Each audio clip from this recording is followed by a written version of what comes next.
नमस्ते बच्चों, स्कॉलर्स के डिजिटल लर्निंग चैनल पर आपका स्वागत है। हम लोग पीवाई की सीरीज देख रहे थे, यानी कि जो प्रीवियस ईयर में पेपर आया एसएससी के उसको कंप्लीट कर रहे थे। तो आज देखो 23 तारीख के फर्स्ट शिफ्ट को हम लोग कंप्लीट करेंगे। ठीक है, तो देखिए क्वेश्चन नंबर फर्स्ट, निम्नलिखित में से कौन सा नीम से संबंधित है। ठीक है, यानी कि नीम जानते हो ना, नीम के पेड़ के बारे में बात हो रही है यहाँ पे, तो उस नीम से संबंधित है कौन सा भाई?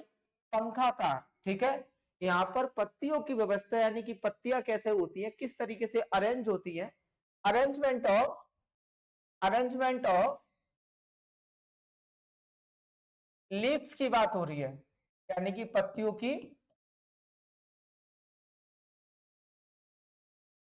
की व्यवस्था, उसके बारे में बात हो रहा है कि भाई जो इनकी पत्तियां होती है वो किस तरीके से अरेंज होती है। तो कैसी अरेंज होती है?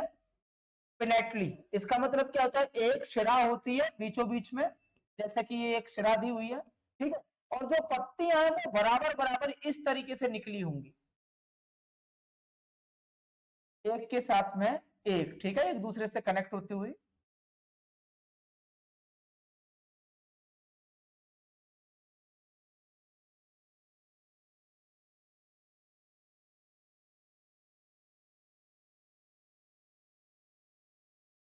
ऐसा अरेंजमेंट, एक क्या है? सिरा, और देखो पत्तियां 1 2 3 4 5, 1 2 3 4 5, ठीक है। इस तरीके से 15 से 30 पत्तियों का भी पत्तियां सिरे से जुड़ी हो सकती हैं, सिरे से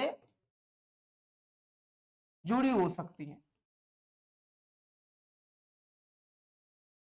15 या 31, ठीक है ना, एक एक्स्ट्रा है ना, देखो 15 या 31 सिरे से जुड़ी हो सकती है। तो इस प्रकार का जो अरेंजमेंट है, उस अरेंजमेंट को क्या बोलते हैं? पंखाकार। जैसा पंख होती है ना बराबर बराबर, उसी तरीके का पंखाकार व्यवस्था, ठीक है, इसी को क्या बोलते हैं? पंखाकार व्यवस्था, यानी कि पिनेटली व्यवस्था। और किस किस में ऐसा अरेंजमेंट पाया जाता है? तो अगर एग्जांपल्स की बात करेंगे हम लोग, तो किस किस में पाया जाता है? अखरोट में, अखरोट में पंखाकार पत्तियां पाई जाती हैं। काले कमल में, ठीक है, इस तरीके से। और कैसा अरेंजमेंट होता है? और अगर बात करें तो जैसे एक पत्ती है और इसी में से कई सारी निकली हुई है, ठीक है, इस तरीके से कई सारी पत्तियां एक में से ही निकली हुई हैं। जैसे हाथ में से उंगलियां निकली होती है, तो इसको क्या बोलते हैं भाई? हस्ताकार।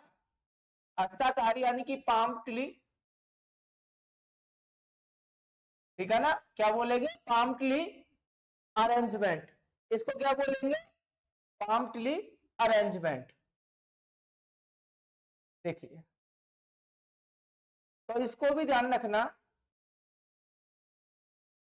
ठीक है। तो इस तरीके की पत्तियों का अरेंजमेंट को क्या बोलेंगे? Palm tree arrangement. किस किस में पाया जाता है भाई? आम, नींबू, ठीक है, केला या जो भी हो।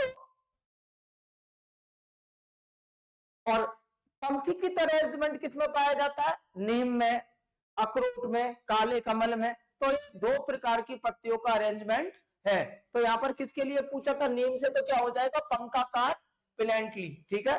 नेक्स्ट देखो,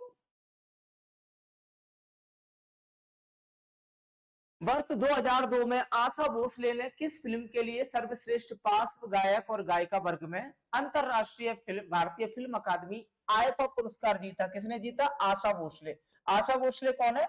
लता मंगेशकर की छोटी बहन, लता मंगेशकर की छोटी बहन, ठीक है ना। तो इनके बारे में बात हो रही है कि 2002 में इन्हें जो आईफा मिला था वो किसके लिए मिला था?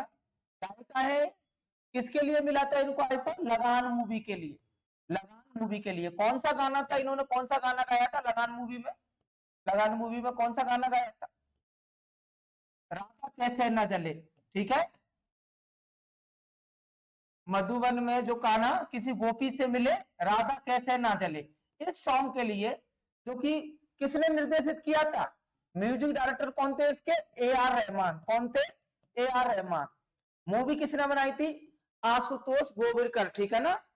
तो उन्हीं का इसमें संगीत था, ये संगीत है ए आर रहमान का। तो ये मूवी थी। तो गाना था राधा कैसे ना चले। उनके लिए इनको क्या दिया गया है, आईफा अवार्ड दिया गया था सन 2002 में। अब देखिए आशा भोसले की उपलब्धियों की बात करें तो आशा भोसले, ठीक है, आशा भोसले को सन 2008 में 2008 में पद्म विभूषण से सम्मानित किया जा चुका है। पद्म विभूषण से सम्मानित किया जा चुका है।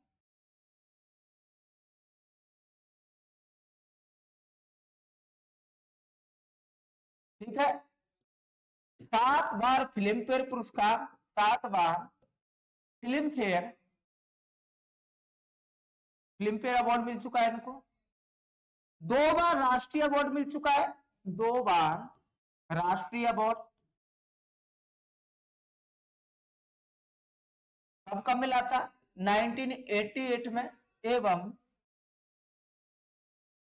1982 में। ठीक है, 1980 में मेरा कुछ सामान, इस गाने के लिए मेरा कुछ सामान, एवं 1982 में उमराव जान मूवी के गानों के लिए दिल चीज क्या है आप मेरी जान लीजिए, इन आंखों की मस्ती के मस्ताने हजारों हैं। ठीक है, तो इनके लिए भारतीय सरकार ने इन्हें 2 बार राष्ट्रीय पुरस्कार से नवाजा है। ठीक है, किसकी बहन है, लता मंगेशकर की छोटी बहन। कब हुआ था इनका जन्म, 1933 में। ठीक है, अपनी बहन से 4 साल बाद 1933 में। अभी जिंदा है, लेकिन लता मंगेशकर की सन 2002 में, सॉरी सन 2022 में कोरोना और निमोनिया के कारण मृत्यु हो चुकी है। ठीक है, ये ध्यान रखना। तो क्या हो जाएगा आंसर, लगान। किसने म्यूजिक दिया था, ए आर रहमान ने। A R Rahman Islam dog Millionaire के लिए जो मूवी थी उसके लिए उन्हें ऑस्कर अवार्ड मिल चुका है। ठीक है, तो ए आर रहमान की पूछा जाता है उन्हें क्या मिल चुका है, ऑस्कर अवार्ड। नेक्स्ट देखो, भारत में मानसून की अवधि कितनी होती है। भारत में मानसून की अवधि 100 से 120 दिन होती है। कैसे, देखो भारत में मानसून आता कहां से है, भारत में जो मानसून है आपका वो दक्षिण पश्चिम मानसून, क्या बोलते हैं उसको, दक्षिण पश्चिम मानसून। कहां से आता है आपका, अरब सागर से, अरब सागर से। ठीक है, कब आता है अरब सागर से, 15 जून को केरल के तट पर। ठीक है, जो केरल के तटों पर दक्षिण पश्चिम मानसून आता है। ठीक है, और वो क्या करता है भाई, अधिकांश भारत में वर्षा। ठीक है, पूरे भारत में, पूरे भारत में वर्षा इसी से होती है। ठीक है, दक्षिण पश्चिम मानसून से। और जो इलाके छूट जाते हैं जैसे कि तमिलनाडु, कर्नाटक, ठीक है, केरला के कुछ पार्ट जो छूट जाते हैं वो लौटते हुए मानसून, यानी कि ये मानसून एक बार पूरे भारत में जाता है, फिर अक्टूबर के मंथ में वापस लौट कर आने लगता है। ठीक है, तो जब लौटते हुए आता है तो उसे क्या बोलते हैं, लौटता हुए मानसून। क्या बोलते हैं उसे, लौटता हुआ मानसून। तो इस मानसून से तमिलनाडु, कर्नाटक और केरला के कुछ हिस्सों में बारिश होती है, और इस बारिश को क्या बोला जाता है, क्या बोला जाता है, मैंग्रोव। ठीक है, सॉरी मैंग्रोव बने, क्या बोला जाता है, आम वर्षा, आम वर्षा। ठीक है, आम वर्षा इसको बोला जाता है वहां की लोकल भाषा में, आम वर्षा।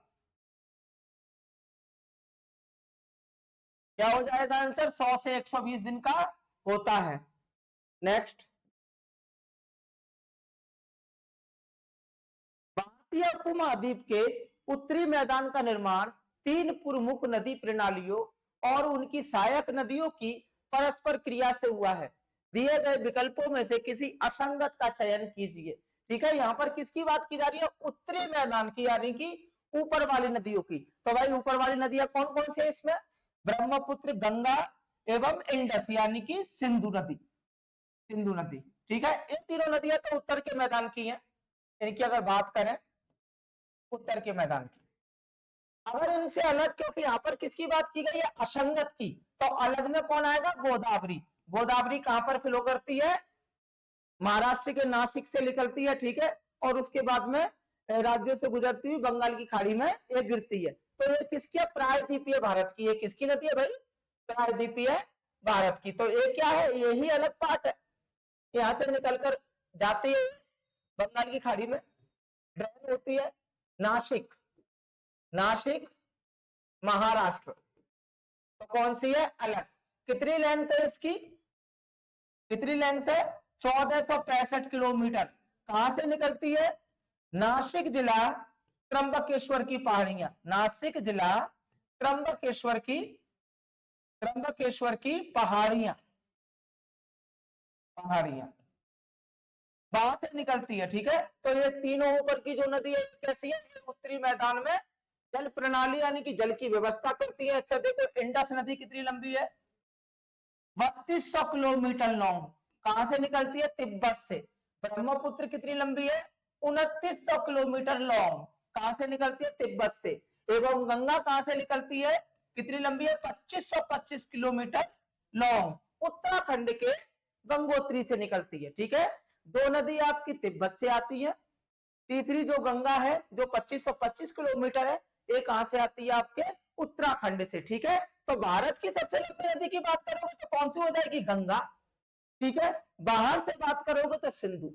सिंधु नदी भारत में तिब्बत से निकलते हुए कहां पर आती है, लद्दाख में, एवं लद्दाख में जास्कर नदी के साथ मिलती हुई पाकिस्तान में गिलगित बल्तिस्तान से होती हुई, सॉरी कराची से होती हुई, कराची के पास में कहा मिलती है, ये अरब सागर में मिल जाती है।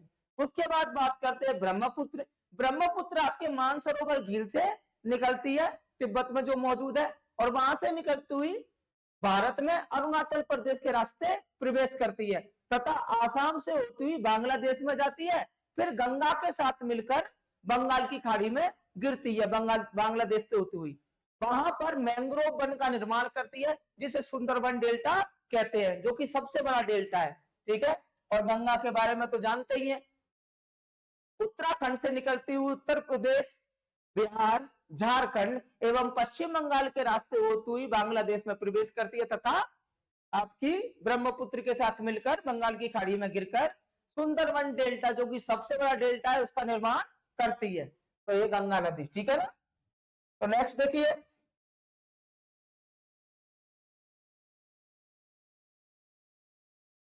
भारतीय संविधान के अनुच्छेद 1 में निम्नलिखित में से किसका उल्लेख है, भाई अनुच्छेद 1 में क्या बताया गया है, भारत राज्यों का संघ है, तो क्या हो जाएगा, India that Bharat shall be a union of state, ठीक है ना, राज्यों का संघ, राज्यों का संघ, ठीक है। तो सीधा सीधा हो जाएगा क्या, राज्यों का संघ।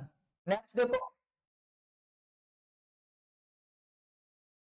2023 तक की स्थिति के अनुसार भारत में सबसे लंबी दूरी तक लंबी कूद का रिकॉर्ड किसके नाम पर है, भाई लॉन्ग जंप की बात की जा रही है, किसकी बात की जा रही है, लॉन्ग जंप की।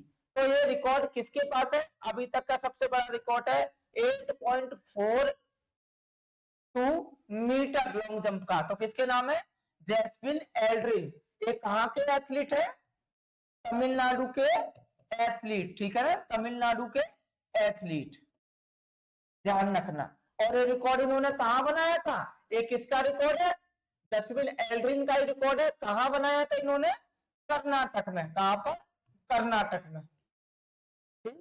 नेक्स्ट देखो, उस परिघटना का नाम बताइए जिसमें प्रकाश के पथ में रखी एक अपारदर्शी वस्तु अत्यंत छोटी हो जाती है, और जहां प्रकाश की प्रवृत्ति सरल रेखा में चलने की बजाय उसके चारों ओर मुड़ने की होती है। तो क्या बोलते हैं इसको, प्रकाश का विवर्तन, ठीक है। तो रिफ्लेक्शन का मतलब क्या है, यहाँ पर रिफ्लेक्शन को कट दो, क्या लिखोगे, रिफ्लेक्शन की जगह विवर्तन का मतलब क्या होता है, डिफ्रैक्शन, क्या होता है, डिफ्रैक्शन, ठीक है, ये ध्यान रखना, डिफ्रैक्शन विवर्तन। तो क्या हो जाएगा, विवर्तन। इसका मतलब है कि जैसे लाइट आती है और आपका दरवाजा बंद है, तो लाइट घूमते हुए आधे पे तो अंधेरा रहता है और आधे पर क्या कर देती है, रोशनी, यानी कि मुड़कर अंदर आ जाती है। ठीक है। और दूसरा क्या बताया, एक अपारदर्शी वस्तु रखी हुई है जैसे यहाँ पर, और सामने लाइट जल रही है, तो उसकी परछाई बहुत बड़ी बनेगी एवं वस्तु बहुत छोटी दिखने लगेगी। इसी के बारे में बता रहे हैं कि अपारदर्शी वस्तु है वो अत्यंत छोटी हो जाती है। आप पीछे से किसी को लाइट कोई ऊंची रख दीजिए और उसके पीछे से मोबाइल या किसी भी चीज से लाइट दिखाओ, तो उसमें क्या होगा, वो वस्तु अत्यंत छोटी हो जाएगी एवं उसकी परछाई बहुत बड़ी होगी। ठीक है। तथा क्या बोला, जहां प्रकाश की प्रवृत्ति सरल रेखा में चलने की बजाय उसके चारों ओर मुड़ने की होती है। ठीक, आधा प्रकाश इस पेन पे ही रह जाएगा, बाकी का अगल बगल पे इस बोर्ड पर शो होगा। केवल ये बताया, तो इस घटना को क्या बोला जाता है, प्रकाश का विवर्तन। क्या बोलते हैं भाई, प्रकाश का विवर्तन। ठीक है। अगर डिफ्रैक्शन नहीं लिखेंगे, यहाँ पे क्या लिखेंगे, रिफ्लेक्शन। रिफ्लेक्शन। ठीक है। परावर्तन का मतलब क्या होता है, रिफ्लेक्शन। नेक्स्ट,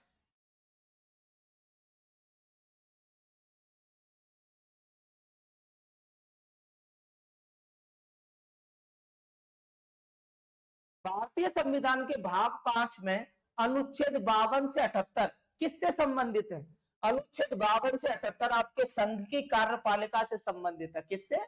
संघ की कार्यपालिका। और संघ की कार्यपालिका में कौन कौन होता है भाई? संघ की कार्यपालिका का अध्यक्ष कौन होता है? राष्ट्रपति। कौन होता है?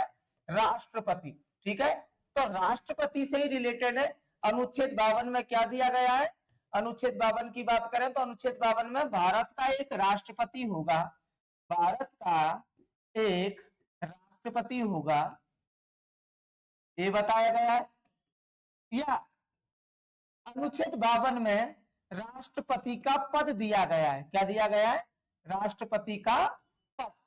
ठीक है, पद दिया गया है, ये होगा। 53 में क्या दिया है? कार्यपालिका का प्रमुख। अभी मैंने बताया था ना, कार्यपालिका का प्रमुख कौन होता है? राष्ट्रपति। तो यही आपका 53 में बताया जाता है, कार्यपालिका का प्रमुख। ठीक है। अब बात करते हैं 54 की। 54 में क्या है भाई? राष्ट्रपति का निर्वाचन।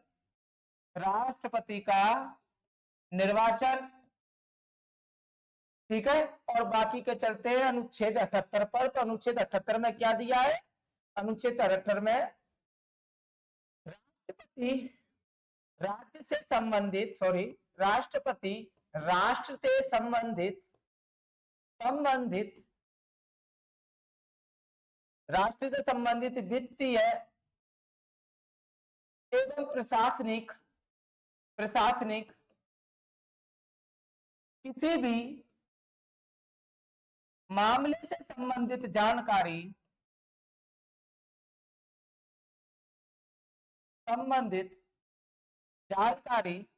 या सूचना प्रधानमंत्री से प्राप्त कर सकते हैं। यानी कि प्रधानमंत्री को बताना पड़ेगा राष्ट्रपति को राष्ट्र में होने वाले वित्तीय एवं प्रशासनिक किसी भी मामले से संबंधित सूचना के बारे में। ठीक है ना, अगर राष्ट्रपति पूछना चाहे तो। ठीक, तो क्या हो जाएगा भाई, किससे रिलेटेड है? संघ की कार्यपालिका से। ठीक है। कार्यपालिका का प्रमुख कौन है? राष्ट्रपति। तो उनसे संबंधित अनुच्छेद दिए गए हैं।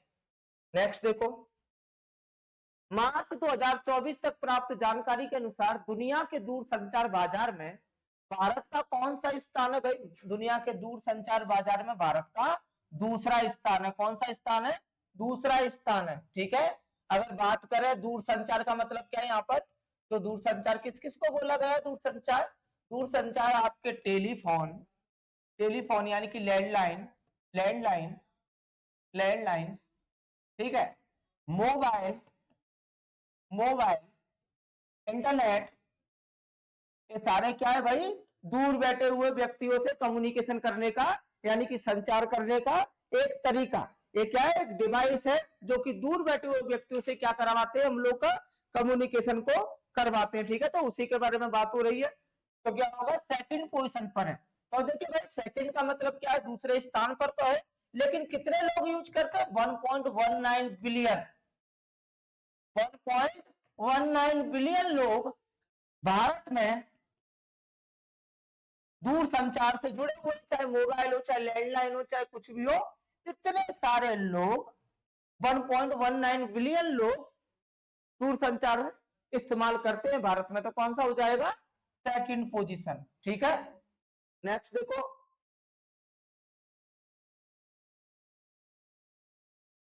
राष्ट्रीय युवा नीति कब शुरू की गई थी।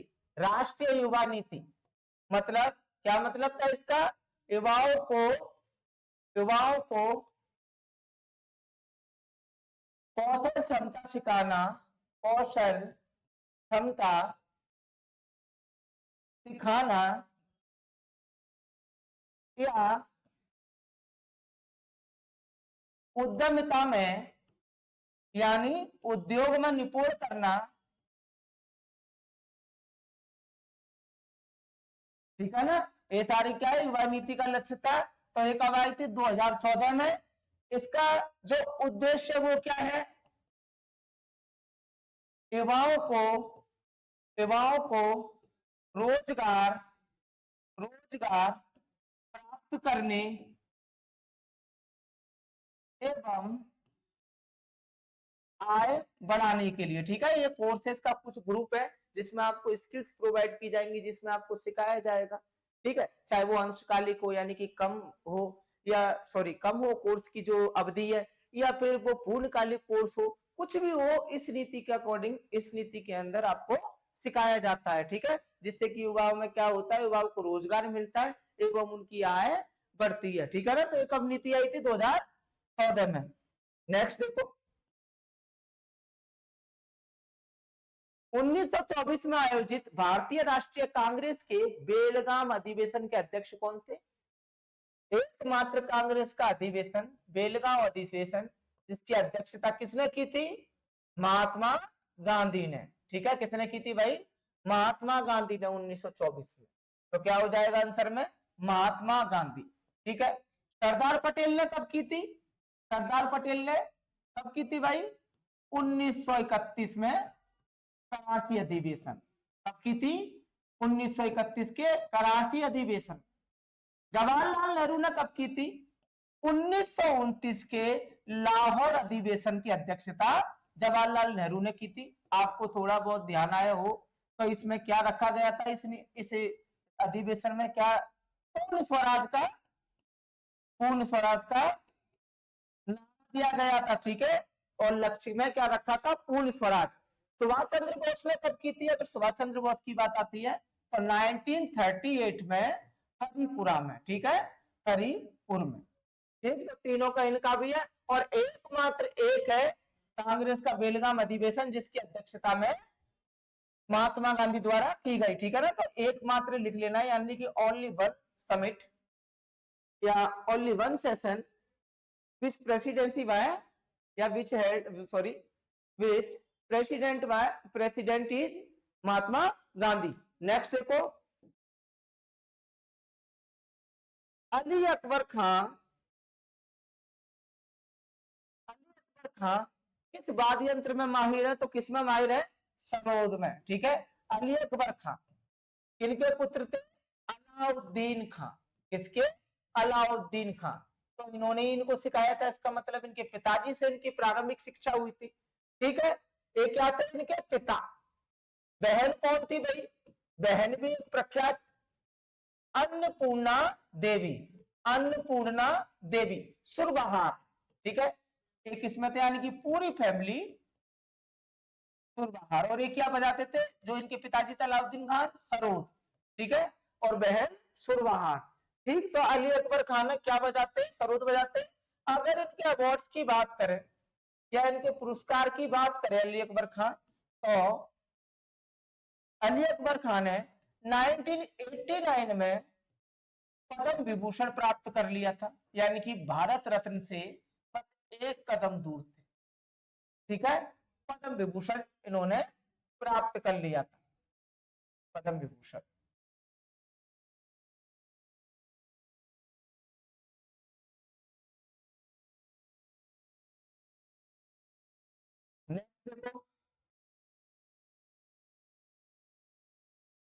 ऑनलाइन विवाद समाधान ओडीआर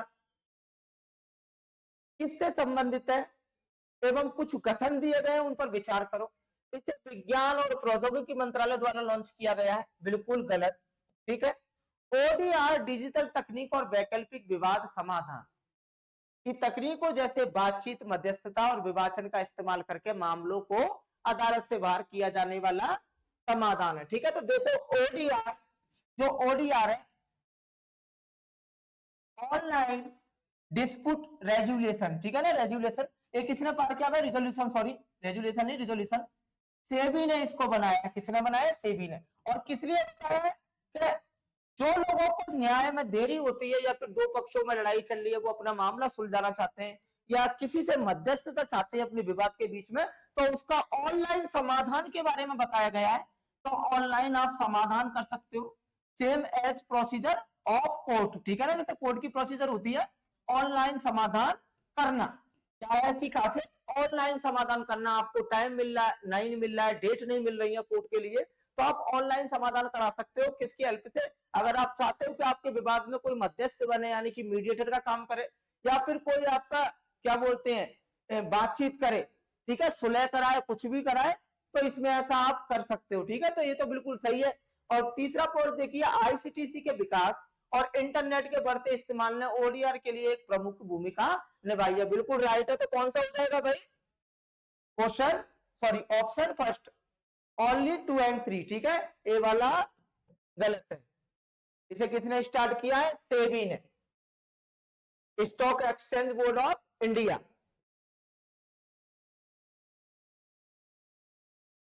नेक्स्ट, लचीला मुद्रास्फीति लक्ष्यकरण फ्रेमवर्क एफआईटीएफ भारत में, एफआईटीएफ फिट एंड प्रॉपर रिपोर्ट्स के लिए आरबीआई द्वारा इस्तेमाल किया जाता है, जिससे कि मुद्रास्फीति को कम किया जा सके। तो भारत में तब इसको जोड़ा गया था भाई 2016 में, किससे जोड़ा था, आरबीआई से। ठीक है, किससे जोड़ा, आरबीआई से। और किस लिए, जिससे कि आरबीआई मुद्रास्फीति यानी कि जो इन्फ्लेशन होता है उसमें कुछ हेल्प कर सके, उसके जो दर है उसको कम कर सके। ठीक है, एवं दूसरा क्या है, ये निजीकरण में, अगर किसी बैंक का निजीकरण कराना है तो इसमें हेल्पफुल रहता है। ठीक है, नेक्स्ट देखो, निम्नलिखित में से किस राज्य सरकार ने वित्तीय वर्ष 2022 और 23 के अपने वार्षिक बजट में आसरा पेंशन योजना के लिए 11,728 करोड़ आवंटित किए। तो आसरा पेंशन योजना किसने शुरू की है, तेलंगाना सरकार ने। किसने, तेलंगाना सरकार ने। आखिर क्या है ये, इसको देखते हैं। इस योजना के द्वारा, इस योजना के द्वारा अति गरीब, वृद्ध, विधवा एवं एचआईवी पेशेंट्स, एचआईवी पेशेंट्स जो मरीज है, उन लोगों को पेंशन प्रोवाइड करवाना है। कितना, उन लोगों को क्या प्रोवाइड करवाना, पेंशन। ठीक है ना, तो कितना पेंशन दिया जाएगा, पहले 200 रुपए था, अब कितना हो गया है, 1000 मासिक रुपए दिए जाएंगे तेलंगाना सरकार द्वारा इन लोगों को। एवं दूसरी कैटेगरी है विकलांग लोग, यानी कि जिनके अंग भंग है, ठीक है ना, विकलांग, इनको कितने दिए जाएंगे, 1500 मासिक, यानी कि मंथली। ठीक है, तो ये ध्यान रखना, किस सरकार की है, किस सरकार ने शुरू किया है, तेलंगाना सरकार ने। ठीक है, किसने शुरू किया था, इसको भी ध्यान रखना, चंद्रशेखर राव। ठीक है, चंद्रशेखर राव। इस टाइम पर किसकी गवर्नमेंट है भाई, इस टाइम पर किसकी गवर्नमेंट है, कांग्रेस की है, रेवंत रेड्डी की। लेकिन चंद्रशेखर उससे पहले, चंद्रशेखर राव उससे पहले क्या थे, तेलंगाना के मुख्यमंत्री थे। ठीक है ना, अब नहीं है, अब कौन है, रेवंत रेड्डी, कांग्रेस के, उसने, उन्होंने इसको शुरू किया। अपना तड्डी किस भारतीय राज्य का व्यापक रूप से मनाया जाने वाला त्योहार। ठीक है, अटला का मतलब होता है डोसा, डोसा, एवं तड्डी का मतलब होता है तीसरा दिन, तीसरा दिन। ठीक है, करवा चौथ के समान मनाया जाने वाला, करवा चौथ के समान त्योहार है। ठीक है, जैसे करवा चौथ में होता है सेम वैसे ही है, त्योहार है। इसमें क्या होता है, महिलाएं महिलाएं अपने पति की लंबी उम्र के लिए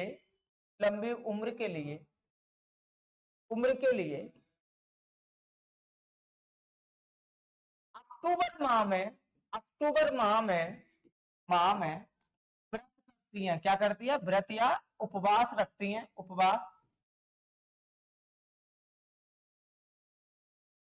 एवं चंद्रमा को देखकर, यानी कि पूर्णिमा को मनाया जाता है करवा चौथ के समान, चंद्रमा को देखकर पूजा करती हैं। ठीक है, पूजा संपन्न करती हैं। तो अदला डड्डी क्या है? अदला डड्डी आंध्र प्रदेश में मनाया जाने वाला प्रमुख त्योहार है। इसको करवा चौथ के समान ही मनाया जाता है, जिसमें आंध्र प्रदेश की महिलाएं अपने पति की लंबी उम्र के लिए क्या करती है? व्रत या उपवास रखती हैं तथा चंद्रमा को देखकर, चंद्रमा यानी कि पूर्णिमा को ये मनाया जाता है, तो उसको देखकर पूजा करती है। ठीक है, कब मनाया जाता है? अक्टूबर के महीने में, अक्टूबर के महीने में ये मनाया जाता है, जिसमें करवा चौथ मनाया जाता है। ठीक है, नेक्स्ट देखो,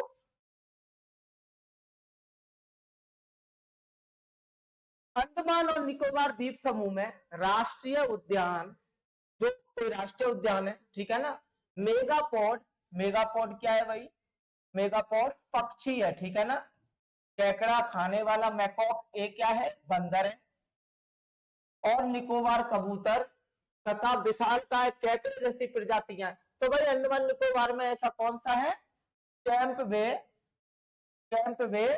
कैंपबेल नेशनल पार्क। ठीक है, ये सारे जानवर या जीव किस में पाए जाते हैं? निकोबार द्वीप समूह में पाए जाने वाले कैंपबेल वे राष्ट्रीय उद्यान में। ठीक है, निकोबार द्वीप समूह में, अंडमान निकोबार का पार्ट है। ठीक है, तो निकोबार द्वीप समूह की बात हो रही है, उसमें कैंपबेल वे नेशनल पार्क पाया जाता है, जिसमें आपके मेगापोड, केकड़ा खाने वाले बंदर एवं निकोबार कबूतर तथा विशालकाय केकड़े पाए जाते हैं। ठीक है, नेक्स्ट देखो,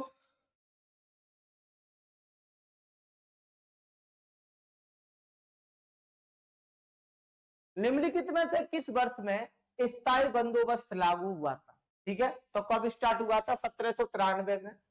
कब स्टार्ट हुआ था? 1793 में। स्थायी बंदोबस्त क्या था? लॉर्ड कॉर्नवालिस की देन। किसकी देन? लॉर्ड कॉर्नवालिस की देन। इन्होंने इसको स्टार्ट करवाया था भारत में। लॉर्ड कॉर्नवालिस ने क्या किया था? ब्रिटिश कंपनी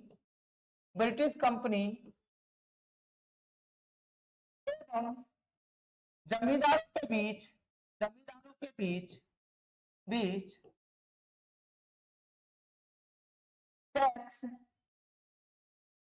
टैक्स की दर तय हुई थी। ठीक है, इसको बदला नहीं जा सकता था, तय हुई थी। जिसको बदला नहीं जा सकता था, इसमें ब्रिटिश कंपनी ने जमींदारों को बताया कि जमीन पर वो खेती कराए एवं किसानों से लगान वसूल करके ब्रिटिश कंपनी को दें। ठीक है, और ये मानदंड कौन तय करता था? ब्रिटिश कंपनी के आपको अनाज का कितना हिस्सा लेना है और कितना हिस्सा ब्रिटिश कंपनी को देना है। तो इसी को क्या बोलते थे? स्थायी बंदोबस्त। और ये कब लाया गया था? 1793 में। क्योंकि ब्रिटिश कंपनी एक मानदंड तय कर देती थी और वो उनको उतना देना ही पड़ता था, चाहे अकाल आए या फिर कुछ भी। ठीक है ना, इसमें सबसे ज्यादा किसको परेशान होने पड़ा? किसानों को। जमींदारी व्यवस्था भी इसको बोलते हैं, क्या बोलते हैं? जमींदारी व्यवस्था। और ये इसी शाम पर जन्म लेती है। ठीक है ना, शोषण किसका हुआ? शोषण अगर बात करें तो किसानों एवं गरीबों का। ठीक है, क्योंकि उन्हें अकाल की कंडीशन में भी लगान देना पड़ता था, किसानों एवं गरीबों का।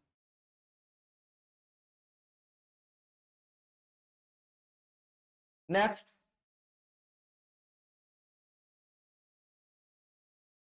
संविधान का कौन सा भाग पंचायतों से संबंधित है? तो संविधान का कौन सा भाग संबंधित है भाई?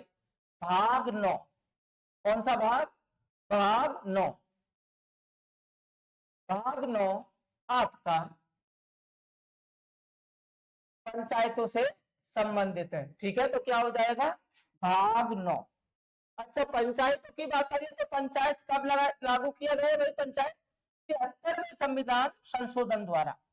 73वें संविधान संशोधन द्वारा भारत में पंचायती राज की संवैधानिक व्यवस्था की। ठीक है, हर एक राज्य में स्थानीय स्वशासन को बढ़ाने के लिए पंचायतों को गांवों में खोला गया। ठीक है, तो एक ऐसा बनाया गया है, संवैधानिक संशोधन किया गया इसको।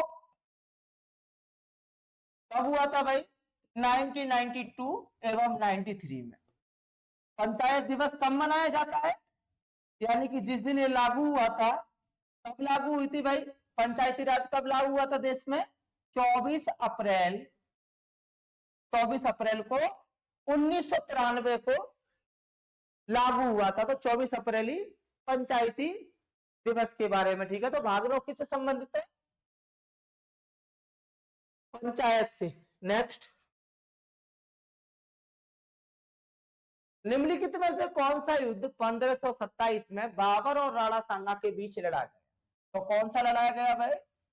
खानवा का युद्ध। ठीक है, कौन सा? खानवा का युद्ध। और कौन विजयी रहा था इसमें? बाबर विजयी रहा था। ठीक है, बाबर विजयी रहा था। खानवा के मैदान में मेवाड़ के राणा सांगा एवं तुर्क से आने वाले बाबर के बीच में आमना सामना हुआ, जिसमें एक तीर राणा सांगा की आंख में लगा, जिससे वो घायल हो गया तथा उसे पीछे हटना पड़ा। घर जाने के बाद में राणा सांगा के रिश्तेदारों ने ही, यानी कि किसी ने उनको जहर दे दिया, अदरवाइज वो आगे और लड़ते और मामला कुछ और होता बाद में। ठीक है ना, लेकिन जो 1527 में हुआ था खानवा का युद्ध, इसका क्या रिजल्ट निकला? बाबर विजयी रहा। नेक्स्ट देखो, निम्नलिखित में से कौन ऋग्वेदिक जनजाति के 3 वर्गों का हिस्सा नहीं था? ठीक है, ऋग्वेद के जनजाति के 3 वर्ग, पुरोहित थे, योद्धा भी थे और आम जनता थी। कौन नहीं था भाई? शिल्पी। ठीक है ना, शिल्पी। शिल्पी का मतलब क्या? बढ़ई वर्ग नहीं था, जो बढ़ई कारपेंटर है। ठीक है, मूर्तिकार। ये कौन थे?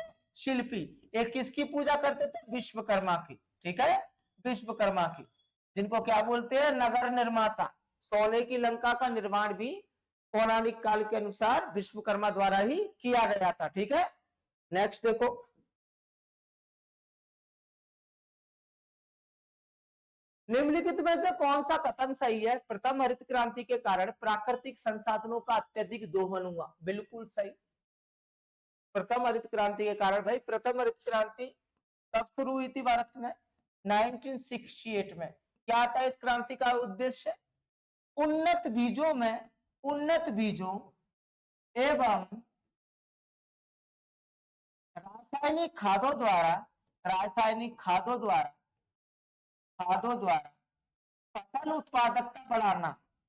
फसल उत्पादकता बढ़ाना।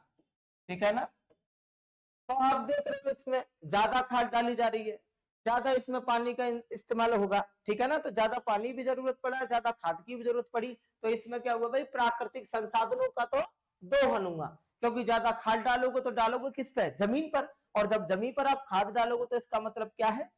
उसकी फर्टिलिटी पावर यानी उर्वरकता क्षमता घटने लगती है। ठीक है, ज्यादा खाद के इस्तेमाल से। तो ये तो सही है। तो ये इसको शुरू किया गया था 1968 में, तो इसमें काफी प्रॉब्लम्स आई। दूसरा देखिए, सेकंड पॉइंट क्या है? द्वितीय हरित क्रांति दक्षिणी भारत पर अधिक केंद्रित थी। बिल्कुल गलत। द्वितीय हरित क्रांति आपकी 2000 में शुरू हुई थी। ठीक है, शुरू हुई थी एवं इसमें सभी, यानी कि सामाजिक सद्भाव की भावना रखकर सभी फील्डों पर इस पर ध्यान दिया गया। ना तो कोई उत्तर पर ज्यादा ध्यान था और ना ही दक्षिण पर ज्यादा ध्यान था। ठीक है, इस सेकंड जो शुरू हुई थी द्वितीय हरित क्रांति, इसका सबसे अच्छा प्रभाव 11वीं पंचवर्षीय योजना के दौरान, 11वीं है पंचवर्षीय योजना के दौरान, तब थी भाई 11वीं पंचवर्षीय योजना 2002 से 2007 तक। ठीक है, इसका टाइम था 11वीं पंचवर्षीय योजना। इसमें सबसे अच्छी आपका जो लक्ष्य था रखा गया था 9, लेकिन मिला कितना था? 8। सबसे पावरफुल जिसमें आपकी जो लक्ष्य वो 8 अचीव हुआ था। इससे ज्यादा क्या बोलते हैं सफल योजना कोई और योजना नहीं थी, ठीक है ना। जो लक्ष्य था उससे एक कम था लेकिन काफी अच्छा था। तो ए वाला पॉइंट गलत हो गया सेकंड। दूसरा, द्वितीय हरित क्रांति ने स्थायी आजीविका सुरक्षा प्राप्त करना सुनिश्चित किया। स्थायी आजीविका का मतलब क्या है? स्थायी रोजगार, ठीक है, बिल्कुल सही बात है। द्वितीय हरित क्रांति ने स्थायी रोजगार सुरक्षा प्राप्त करना सुनिश्चित किया। तो कौन सा हो जाएगा? पहला एवं तीसरा। कौन सा होगा? फर्स्ट एंड थर्ड, ठीक। नेक्स्ट देखो, भारत के निम्नलिखित में से किस राज्य में मुख्य रूप से हौजागिरी नृत्य किया जाता है? हौजागिरी नृत्य कहां किया जाता है? त्रिपुरा में। किनके द्वारा किया जाता है?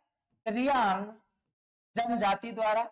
रियांग जनजाति की युवा लड़कियों द्वारा, ठीक है, युवा लड़कियों द्वारा किया जाता है। क्या होता है इसमें? इसमें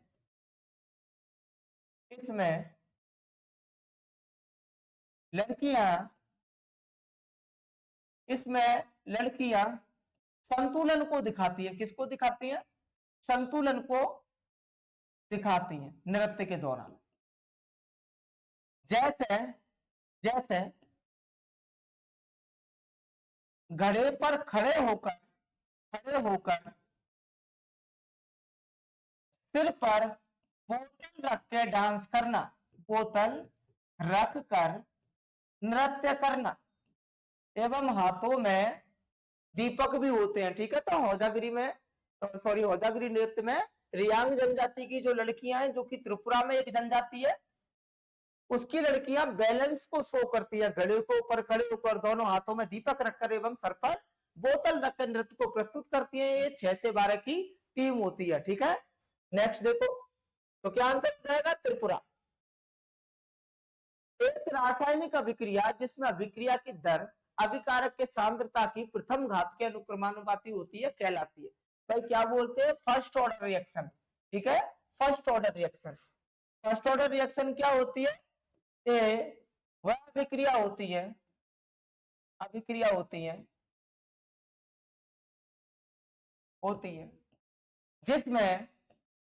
जिसमें अभिक्रिया की दर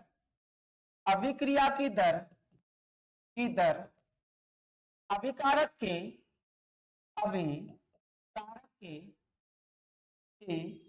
सांद्रता पर निर्भर करती है, ठीक है। किस पर निर्भर करती है भाई?